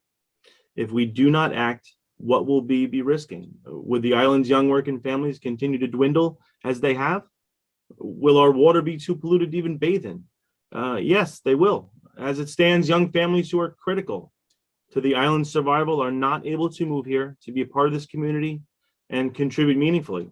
Young families are the island's future business leaders, teachers, firefighters, police, future town board members, and committees that make all of this wonderful thing possible. Driving home local legislation is about planning, partnering, educating, and executing. In my capacity as a local organizer and fundraiser, I use these skills every day. I've worked hard to make a positive impact on our community by fighting to save our time-honored traditions like the fireworks and founding these Shelter Island Action Lines to help local restaurants weather the pandemic while feeding our frontline workers. This is what we as Shelter Islanders do. We help one another. As the father of 2 young children who attend a school on Shelter Island, and as the husband of a nurse who works hard every day to provide the very best care for her patients, and as a neighbor and Shelter Islander, I can say without question that I come prepared with a relentless determination and open ears for all islanders, no matter what your party affiliation and what part that you want to do. I intend to be a councilman for all. Thank you very much for the time today. I really appreciate it. Thank you, Brett. Marcus? Hi, thank you for organizing this again. It is really good to see so many people volunteering to run for office. I ran for it twice and I almost won both times. And I know it's a lot of work and I respect everyone here. And just like I said in my opening, usually when people lose an election, they disappear, they leave. But I stayed on with the planning board. I formed the Bayman and Anglers Committee. And I'm local, I'm from Shelter Island. I've got a 14-year-old in the school system here. Like I said, I try to say in my opening, my biggest fear is that we are losing a sense of Shelter Island. You know, people came here because it's not an overly regulated, perfectly manicured, gated community. To me, Shelter Island is a very American place in that the individuality of each person is accepted. If you think about its history, the settlers that came here, the Quakers who first had to escape persecution in Europe and then get persecuted again in Massachusetts, and finally got to Shelter Island for their safety. That history, that experience of feeling accepted is still in the foundational soul of real Shelter Islanders. Thank you. Thank you. I would like to thank the candidates for participating. Oh, I'm sorry, I forgot Meg. Oh, I'm so sorry. Oh, Meg, I'm gonna It's give you okay, an extra Meg. No worries. So thank you for having us all here today. I think it was a very good debate. I'm very glad that we could all be civil and get our word out. I bring to the table a very practical knowledge of how to get things done. I have experience in management working with people from dynamic backgrounds, and I find that in a position like this, that's really what you need, because you're going to have people from all walks of life coming up and asking you questions and looking for answers and solutions. I'm an excellent team player. I'm an excellent problem solver. I have a very unique skill when it comes to finding the simple, elegant solution for a complicated problem and figuring out how to execute it finally. Unlike a lot of people at the table, I am not married and I do not have children. So I have plenty of time to dedicate to this cause. So if you need someone who can run around like a crazy person, that would be me. I have the time, effort, and energy to put into doing this job well. Thank you. And again, my apologies. It's okay. I would like to thank you all for participating. We will have, as I mentioned in the beginning, questions that people in the community have submitted. So after the two town clerk candidates finish their presentations, I'll ask you all to come back on and we'll go through those questions. So I'll ask the town, I will also want to emphasize again that BJ Ian Fuller and Marcus Kasich are running against each other for the unexpired term of Mike Bebon. The other three town council members are running for 2 open seats on the town board. And when you see your ballot, that'll be evident, but I'm just reminding you again. So I'm going to ask the town council members to shut off their video and their sound. So we just have 2 lovely faces plus the introductions. Meg, you're going to put your video off? Oh, her picture's on. All right, so we'll ignore that. So, Gordon, would you do the honors?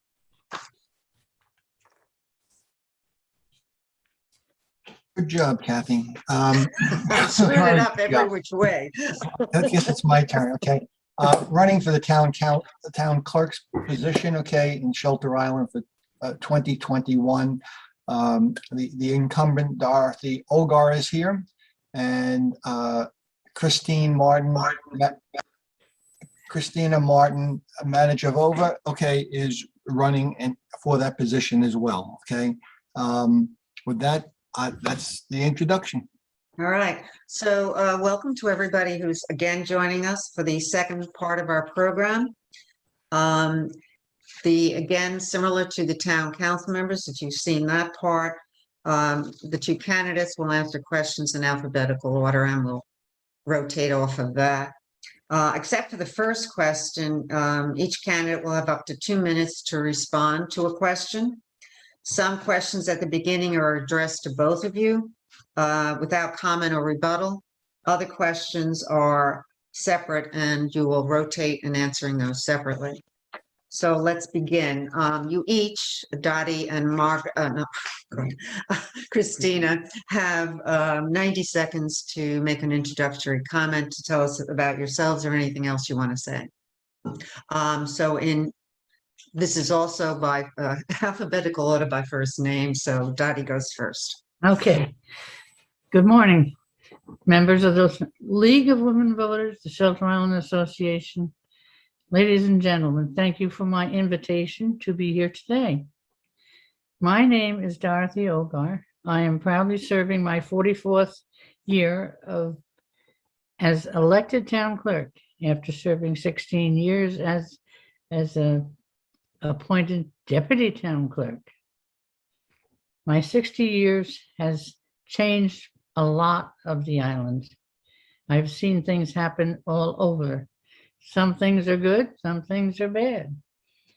My heritage of family members that have served this town go way, way back. And these people have served as councilmen on the town board, town justices, highway superintendent, assessors, and many, many more. And not to forget, many police officers, assessors, and of course, town clerks. There were 2 before me, okay? It has been, as many people have said, it is in my blood. I can't get away from it. Okay? I'm very vested in this community. I provide affordable housing for 2 families here on 2 properties. And I am very concerned about what's happening in our community. And I love this community and I want to stay here and be elected as town clerk again. Thank you. Thank you, Dottie. Christina? Hi, thank you very much for this opportunity. As you can tell, I'm not from here. I'm from Slovakia, but I live here. I live here with my husband, who grew up and lives on Shelter Island his entire life. We decided to raise our son here as well. We are part of Shelter Island community, and we call Shelter Island home. Currently, I'm serving as a clerk to the zoning board, planning board, as a clerk to the water advisory committee, waterways management committee as well. I am a legal assistant to the town attorney. I do a lot of research for the town board. I am a media department personnel. And last but not least, I am a member of the IT committee for the Shelter Island town. Therefore, I have a very unique position at a town and very different point of view on how town operates. And I sense a deep need for improved communication and cooperation. I see the need for the efficiency and transparency. I have this vision that we can make everybody's life a little bit simpler. When the resident will become a customer, and in my vision, the town clerk's office will become a single contact point for everyone. For residents, for the government, for the employees, it will become a bridge between the islander and your local government. And we can do this with implementing just a little bit of technology. And if you're not a fan of the technology, that's fine as well, because we will have more time to give you the attention you deserve in person. Thank you. Thank you. All right, the next 2 questions, the same question will be asked of each of you. So we'll start with Christina. Describe why you and not your opponent should be at the helm of the clerk's office for the next 4 years. Yes, thank you. I believe that I bring a very unique perspective to the town. I am part of the town. I am already at the town hall serving in many departments. On the other hand, I'm coming from a private sector, which is unlike in current government, current town clerk's office, I want to say. I'm coming from private sector where I was in a position dealing with the government. I was on the other side of the desk, and I have a perspective to see what needs to be done. How can we communicate more efficiently? How can we speed up processes? How can everything get a little bit smoother? I see the need for digitalization. And I already done these things for the zoning board and for the planning board, for the waterways management committee. And we could clearly see that when the pandemic hit. We were ready. We were ready. We operated like nothing happened. We just stayed home. But we had access to the documents. We communicated effectively, and everything got done as on a regular schedule. Thank you. Dottie, the same question, I'll repeat it. Describe why you and not your opponent should be at the helm of the clerk's office for the next 4 years. Well, let's begin with 60 years of service that you learn something new every day. And everything gets instituted as we go along.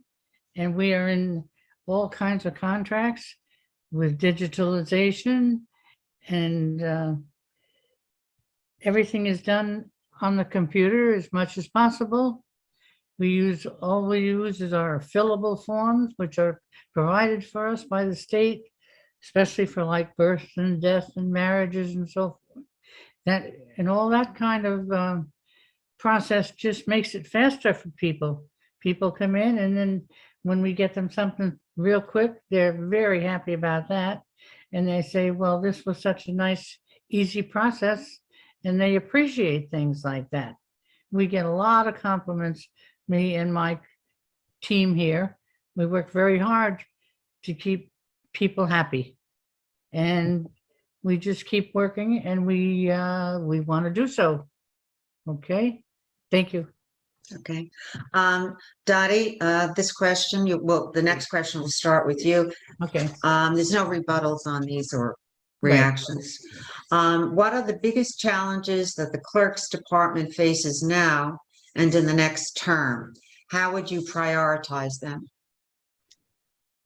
This is what she has written here. Well, like this past term, we, of course, everybody ran into the pandemic problem. Right now.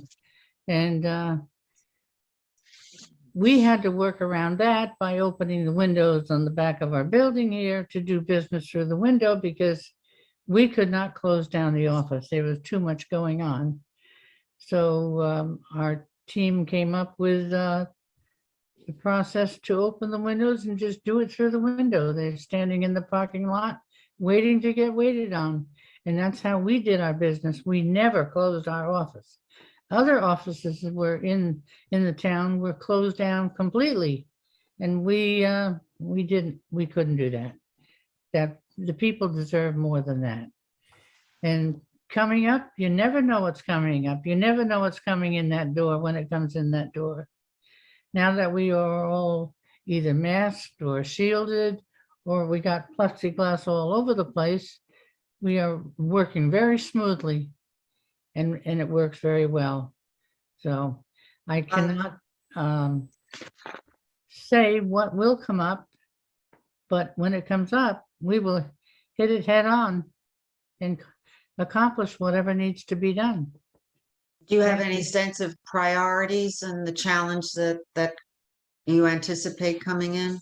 Whatever comes in that door, they come in one at a time. And we just serve the public as they come in, and whatever they need, we're going to work to get it for them, which we do Thanks. now.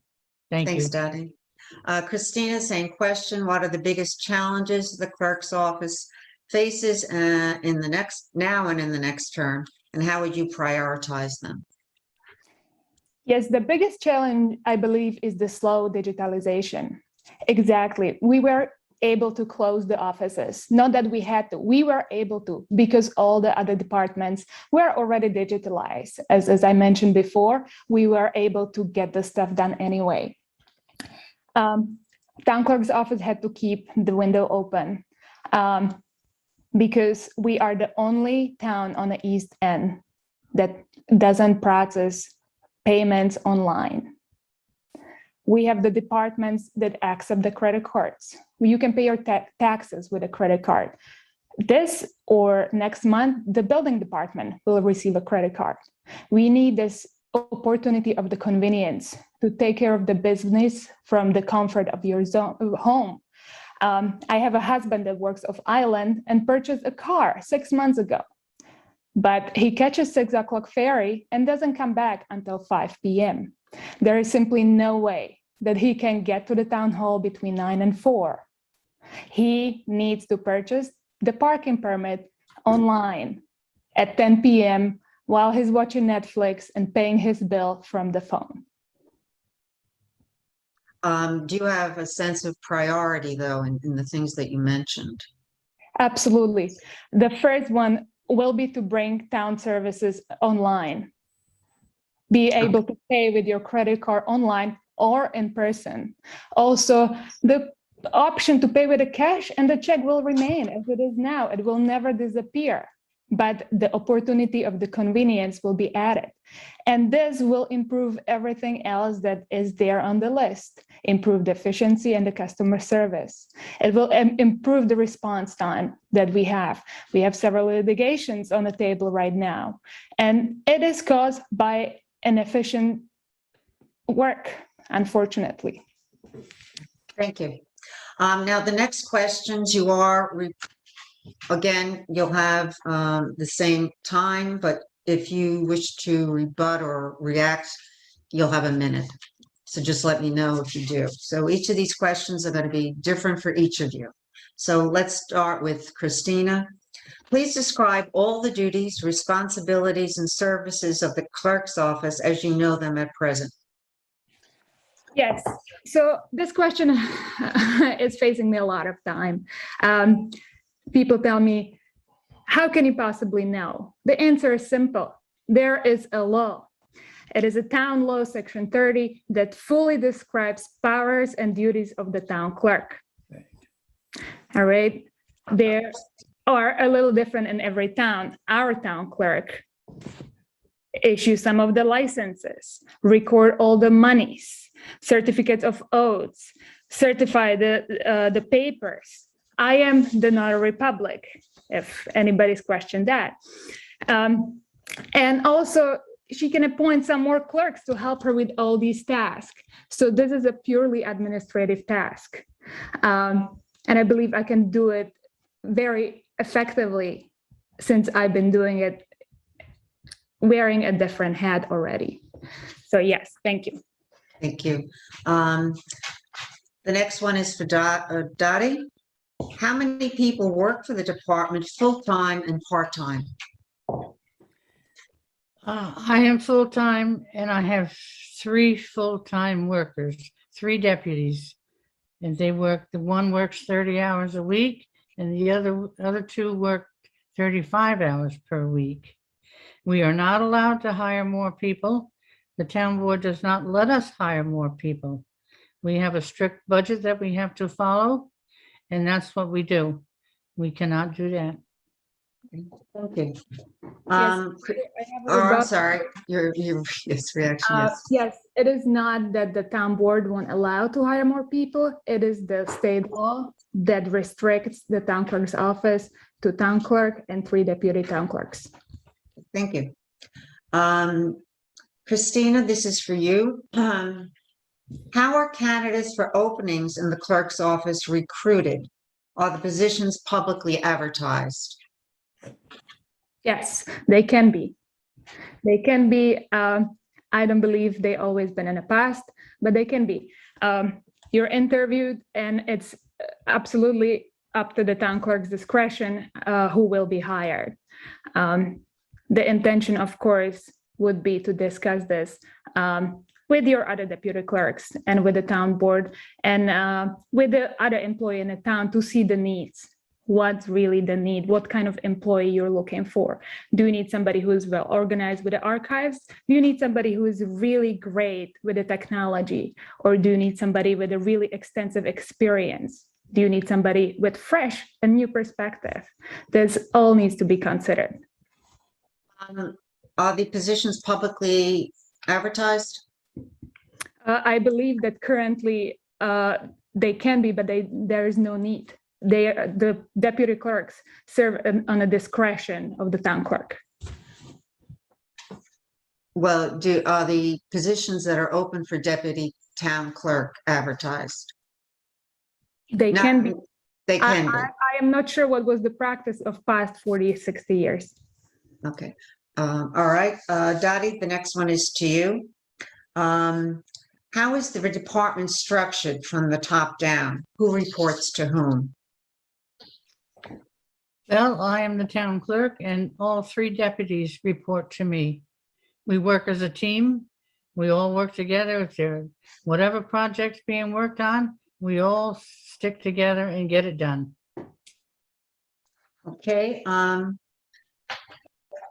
Before we go to the final statements, we would like to address one question to each of you. I'm sorry, do you have a comment? Yes, I do have a rebuttal for that. Yes, I have some idea about giving the town clerk's office a different structure, perhaps starting with the personal emails. Now, the town clerk's office has one email that has 4 people under it, basically. We never know who we're dealing with. The public doesn't know who is he really getting answer from. And there is no personal responsibility. If there is somebody who is responsible for the moorings, we don't know who that person is. And we don't know who accomplished or didn't fulfill the task. Thank you. Dottie, I don't know if you're allowed a rebuttal. Okay, Right. that's fine, no problem. But you can fit in your answer anywhere in the closing Okay, statement. sure. All right. Now, in the next 2 questions, these are again without rebuttal. And Dottie, this goes to you. How would you describe your management style? My management style is, well, I don't want to say very relaxed, but it's very comfortable for everybody. Everybody just knows what they have to do. We get it done. If an email comes in and they ask for one certain deputy, that deputy takes care of that situation. And right on down the line, no matter what, if somebody wants to know about a bill, that's handed over to the person that does the bills. We don't just have everybody answering everything. It's kind of departmentalized, and that's the way it works well, because you can't always answer a question for another person. They have their own way of doing things, and they know the easiest and the quickest way to find the answer to whatever's being looked for. Okay? Thank you, Dottie. Thank you. Christina, what management experience or training have you had that prepares you to manage the staff and responsibilities of the town clerk's office? Yeah, so basically my entire career, my entire life, I've been in a manager position. My most recent position prior working to the town at the town hall was managing a hotel. I was in charge of hiring, training people, and be there with them every single day. I dealt with the contractors. I dealt with the booking sites, websites. I dealt with the credit card companies, banks. Therefore, I was the center point of entire operation. And as soon as I started to work at a town hall, I brought all this experience with me. And that's what I mentioned before. Coming from a private sector, it's a massive leverage. I can tell you whether the website we're using is the best platform we can have, or we can have something better.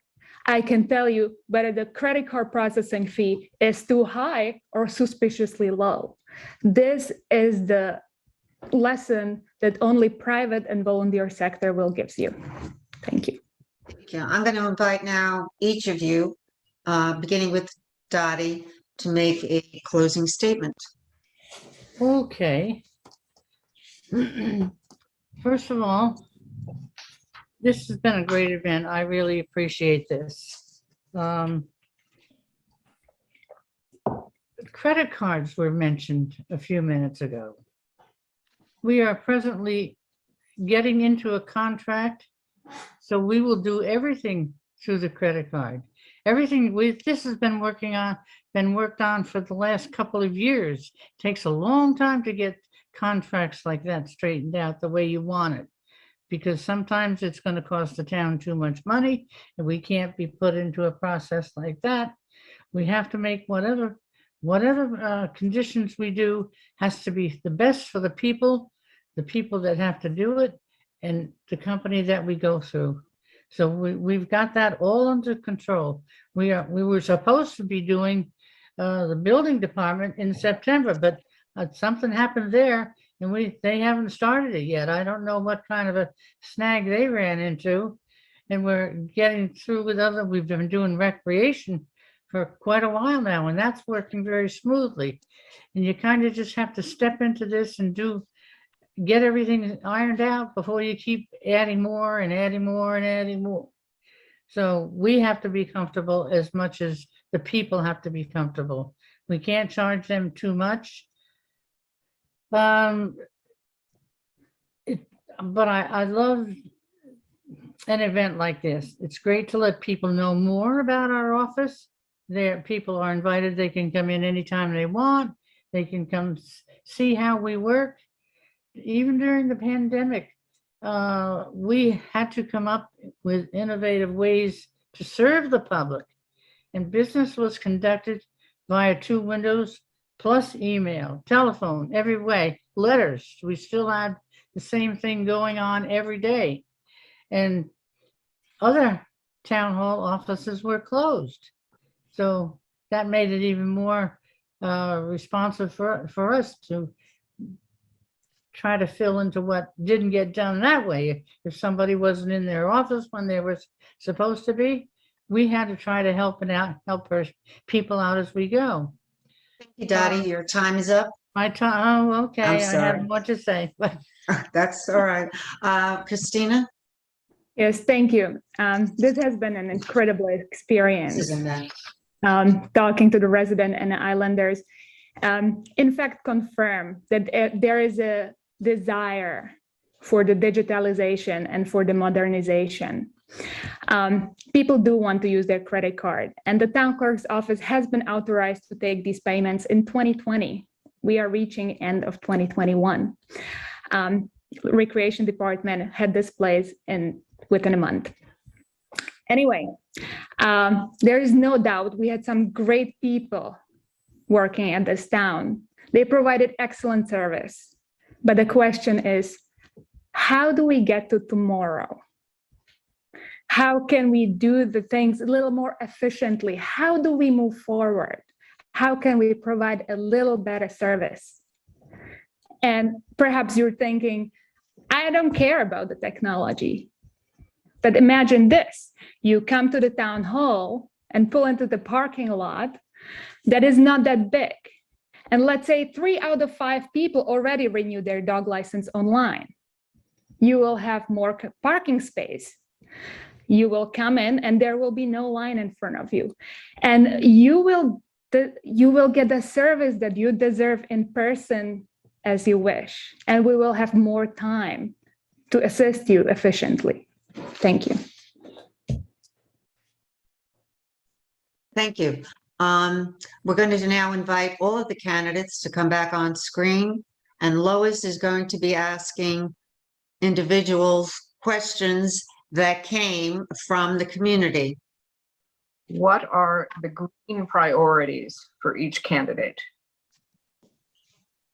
What did she say? Could you repeat that? You deleted sorry. it one word. What are your Let's green see. priorities? Lois, for what did you, 3 priorities? Okay. Green.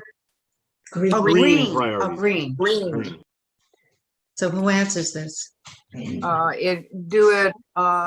just call it, raise your hand when you're, Okay. well, I'll just go by what's on my screen here. You say green or 3? Green. Green. The color green, environmental priority. Meg, Call them. Well, improving our water quality, They're gonna let them preventing raise their runoff hands. and Just let them raise their hands. preventing runoff from getting into the bays and bringing herbicides and pesticides in, I know. restricting some herbicides and pesticides in the nearshore overlay in order to help heal the bay. Those are some of the basics. okay, BJ? I to go back to an idea Herb Stelgis has been sort of tossing around for a long time, just to find some ways, some initiatives to help people invest in, utilize solar technology. One thing I did notice is that I have a ground mount system, solar system. I've had it since 2006, which means it's not on my roof, it's on my lawn. And after I put that in, I believe the code was changed, and now those things, as solar panels, must be put on a roof of a structure. I think we could get rid of that and go back to ground mount, because not every roof faces the right direction. So, Meg's right in terms of local, water is our most important green issue right now, the only green issue, but we could be chipping away at other things that have a broader implication. Amber? We are, the town is looking, and I'd like to make sure it happens, solar on various town properties. I know down at the recycling center, the roof that's going to go over the recycling center, we'd like to put solar on that. There's other locations in town that we could do that as well. And then also trying to, as we bring more vehicles into the fleet of town cars, that they be electric. And we have purchased 2 recently, and we will continue that into 2022. Marcus? I'd say runoff, pesticides, and clean drinking water. Okay. How would you accomplish that? We gotta, with runoff, we've got to control it, and either by swales, hopefully by swales, so the water stays on the ground instead of going into the bay, which will further catch harvest water that would be lost, that would go into our aquifer. With pesticides, I would be all in favor of banning something like Roundup. And with clean water, I want to encourage water filtration in the center of town where they've got the high nitrate concentrations. Brett, Yeah, thank you. For sure, I agree. Pesticides need to be limited, and unless it's for health and safety. Just touching on solar, I love what Amber's saying. I want to see the town recycling center utilize the open space it has for solar. If we conduct that properly, we might be able to be pumping electricity back into the grid, which would then increase revenues. okay, that's everybody? Yeah. Okay. Question, do any of the clerk candidates have any, are there green solutions to your office? Yes, I believe so. Okay, Christina? Yes, the digitalization can eliminate those piles and piles and piles of paper we're facing. Improve archives, creating the master list. All the effective work can bring a little bit of green in it. And exactly as Brett pointed out, it can come with increased revenue, as with the parking permits that were brought up online. You can purchase from their phone, which resulted in $13,000 of increased revenue. Thank you. Dorothy? Digitalization has been in use in our office for years. We have been modernizing everything we can do. I have solar on my houses at home for years. They are worth the trouble. They are worth the money. Whatever you have to do to get that, to save money, to make it easier for people to pay their bills and so forth and live here, that's a good idea. Okay, that's the start. Thank you. Here's a question. What is your position on the clear cutting of vacant land that is removing hardwood trees by developers or residents? Does anybody have a response to that? Well, it always hurts to cut down a tree. It was very sad to see the maple tree at the Cheekwood cut down, but it was sick and it was dying, and the limb could fall on someone, so it was dangerous. So it was necessary to get rid of it. In terms of building, anyone who has a house, they've had their lot cleared, because you have to clear it to see what's there in order to, install the house and the foundation and all the septics and everything like that. So that's how I feel about that. Anybody else? PJ? Yeah, I just that issue that my property rights versus the community, the needs of the community. The community wants to see the trees, but I bought the property.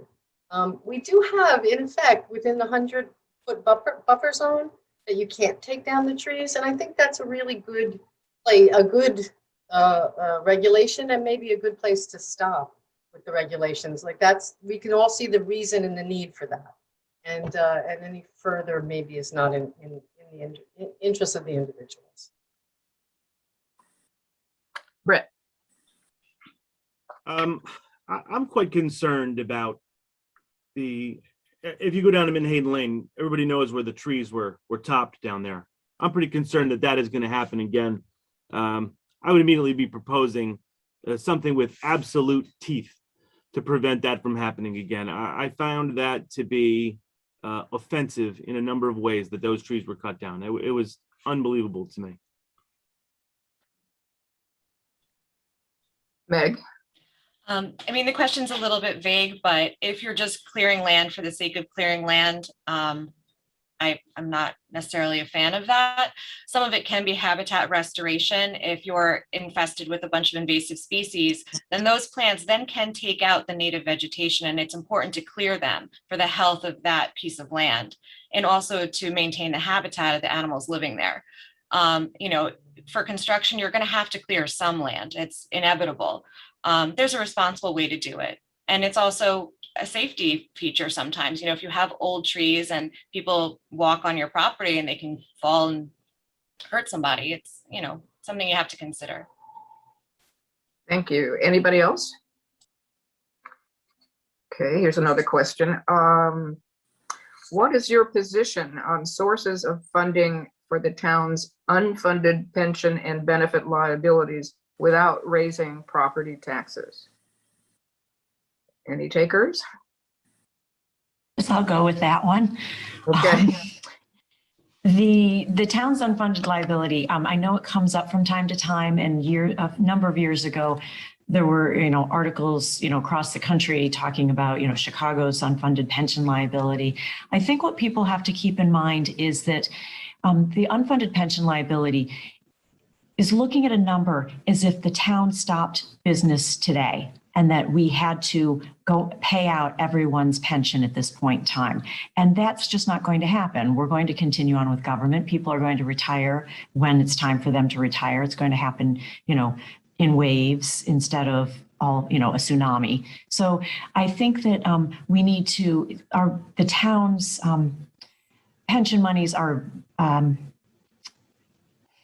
taken care of by the state. The money's invested with the state. And so they manage it, and they come back to us annually and tell us, okay, here is your pension liability that you need to fund this year. And actuarials, tables and things, analysis takes place to make that happen. So I don't think that we have to, it's like a huge concern for us that we have to try and fund it all today and that we're going to raise taxes. Thank you. Anybody else?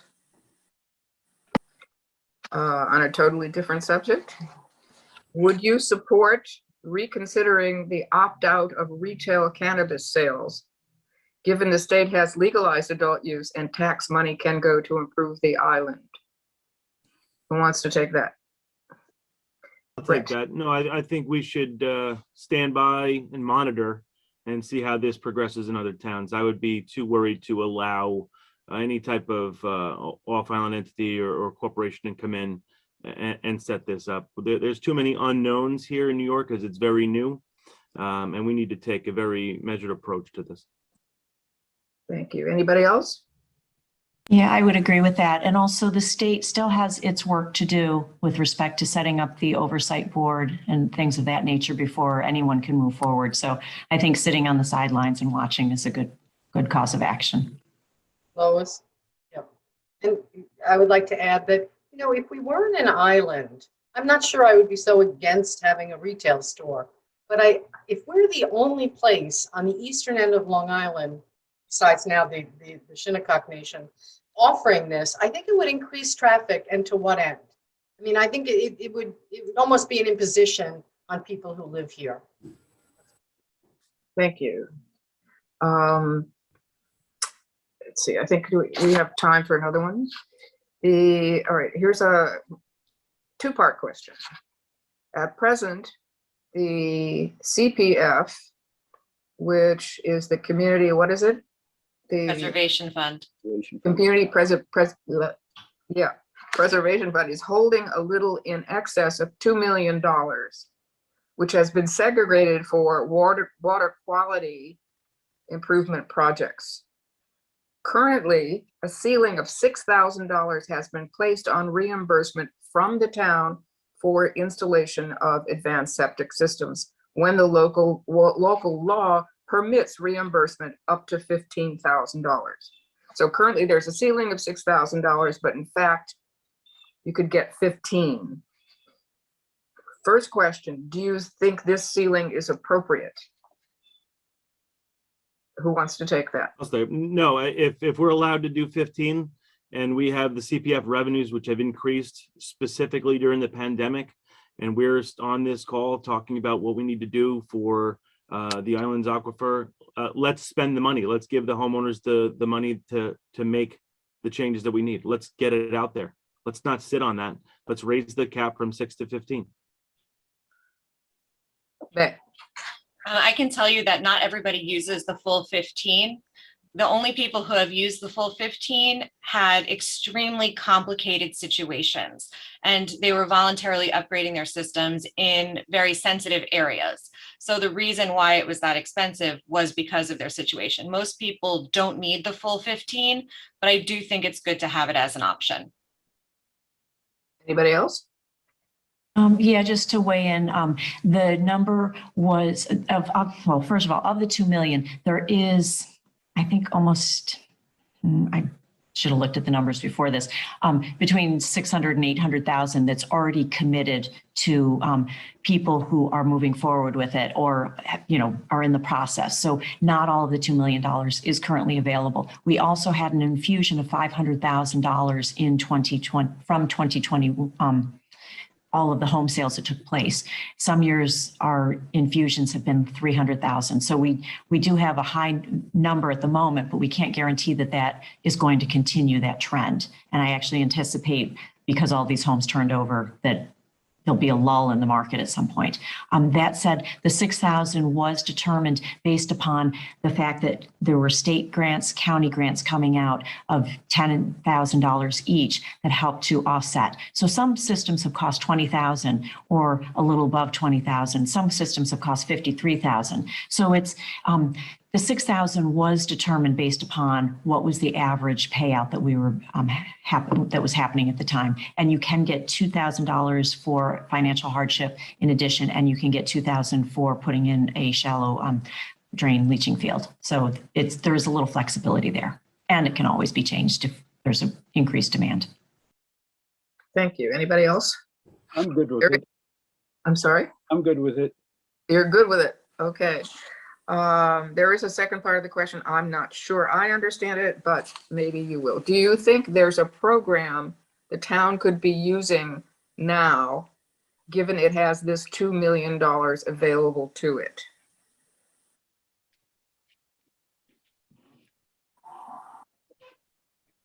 Okay, no answer to that. Let me just take one. There are a number of questions for the clerks, but they all involve credit cards. And why they're not available. We have covered that. Let me run through this again.